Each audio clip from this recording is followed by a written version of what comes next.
Hey guys, LevelCap here. Today's Monday, which means it's time for an episode of Loadout, the series where you guys, the viewers, get to pick a gun and customization for me to use. The way you do this is you leave a comment down below, letting me know what kind of weapon and accessories you'd like me to run with, and I will pick one of the top rated comments for the next episode. Today's top comment comes from Simo Heikkinen, if that's how you pronounce your name.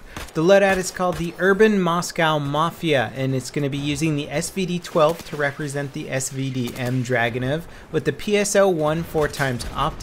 We'll have canted iron sights on there to represent the side scope mount that the gun actually had. We're going to be using any grip, so I'll have a angled foregrip on here and the flat urban paint. As a sidearm, we'll have the MP12 Rex with no attachments. I have a PLD to function as binoculars and an M18 Claymore. For grenades, we'll be running with the standard M67 hand grenade.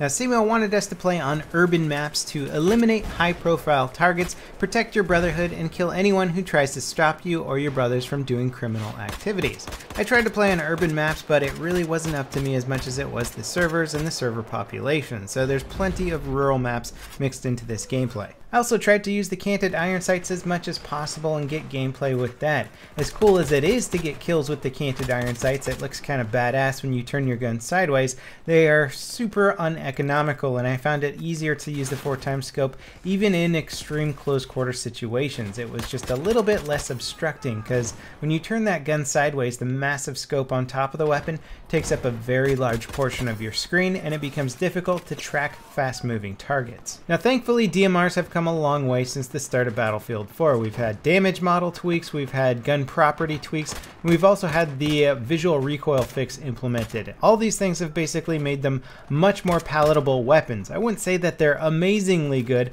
but they can be really effective if you're in the right situation for them. That would of course be medium to medium long range. You can actually put quite a bit of damage down range. The SVD-12 specializes in extremely fast reload and the ability to spam fire without losing too much of your accuracy, which is frankly an extremely good thing to have in a DMR because you are going to need to spam fire this weapon a lot.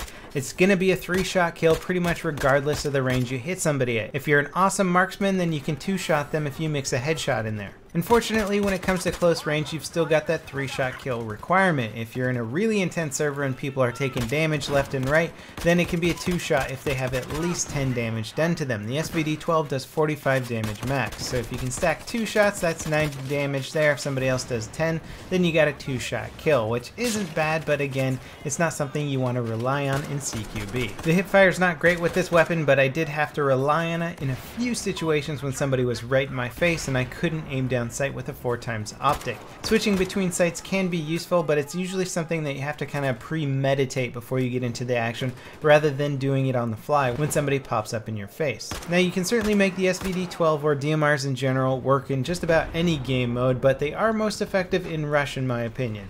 Defensively, they can be a lot of fun depending on the map. Offensively, you can really control how close you are to the front lines. Let your teammates push up a little bit in front of you, and then you can get those nice medium to long range engagements.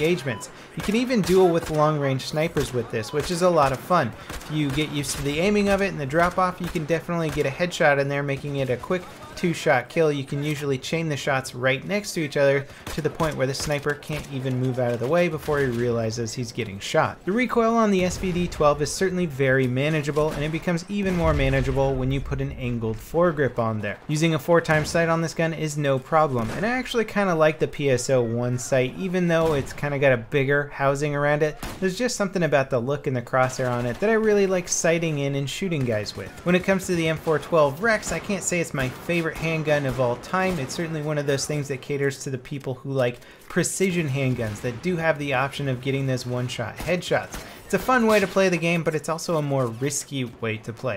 And if I had to pick one, I would probably go with my tried and trusted 93R. The gadgets in this kit were a bit of a letdown. PLD is borderline useless unless you're playing in a squad with voice communication and you have somebody that's using lock-on weaponry.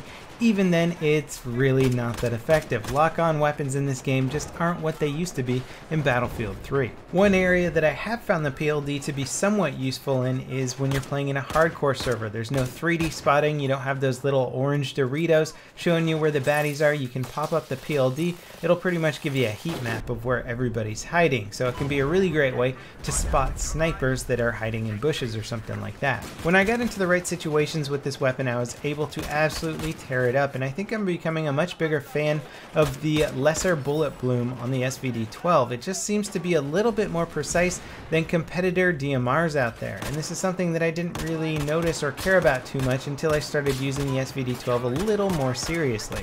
It's certainly not something that I'd write home about and say, oh my god, everybody, you gotta use the SVD-12, it's so good. It's still a DMR, this is still Battlefield 4, so generally speaking it's not going to be that great of a weapon, but it's definitely usable and it's more fun to use than I would say most of the other DMRs in the game. The 1.59 second reload certainly doesn't hurt either, and very rarely are you going to run through your entire magazine before hitting that reload button, so you'll be back in the action very quickly. I did even run out of ammo a couple times with this weapon, which is pretty rare for DMRs in general, just because you usually die before you get a chance to actually use it up. Playing on the attacking team for Hammerhead was a lot of fun, and in this situation here where the enemy team was really dug in, I was able to just post up behind this rock here and pick off a ton of targets, really thinning out the enemy ranks and allowing my team to push up. I felt like I was actually making a really big contribution on the offensive effort. Even if I wasn't at the very front of the lines, I was able to still pick off a ton of kills. And when I started to get more comfortable with this weapon, or maybe it was just because the bullet bloom was not as significant, I began popping more and more headshots, getting those 2-shot kills at range and really enjoying myself more. It did, however, make me regret a little bit that there aren't higher magnification scopes for the DMRs in this game. You can only go up to a 4x magnification. It would be really cool if we got 6 or even 8x magnification and allowed us to really focus on being marksmen with the DMRs and pulling off those 2-shot kills consistently. It would also make something like Canted iron sights even more useful, as I can still use the 4x sight in close quarters. I didn't really feel the need to switch to Canted, but if I had an 8x scope, I would probably switch to Canted much more frequently. After Hammerhead, we did a little bit of Hangar 21, which is without question a sniper-friendly map, so I was right at home there. And I was picking off a lot of snipers using bolt actions, especially at further ranges. A lot of the bolt action snipers felt like they kind of had the advantage because they were super far away, but all I did was aim a little bit over their head and then take 2 shots, and you usually connect at least one with a headshot, and then they're down before they even realize that they're getting shot. So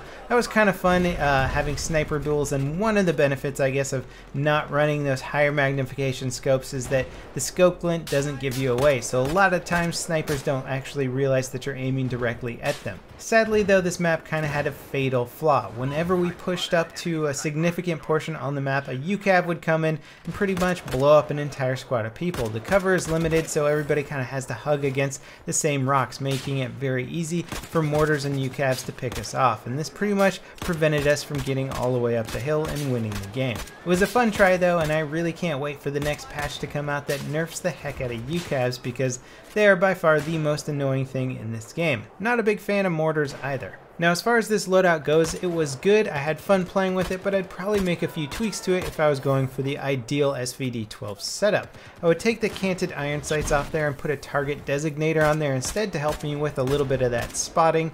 I would also change out the pistol to something like a 93R, and without question I'd switch out the gadgets, put a spawn beacon in there somewhere, and possibly something like a motion grenade or C4 depending on the map. Anyway, that pretty much wraps it up for this episode of Loadout. I hope you guys enjoyed it. Don't forget to leave your comments down below letting me know what you'd like to see for next week's episode, and I'll see you guys next time. This is LevelCap, signing off.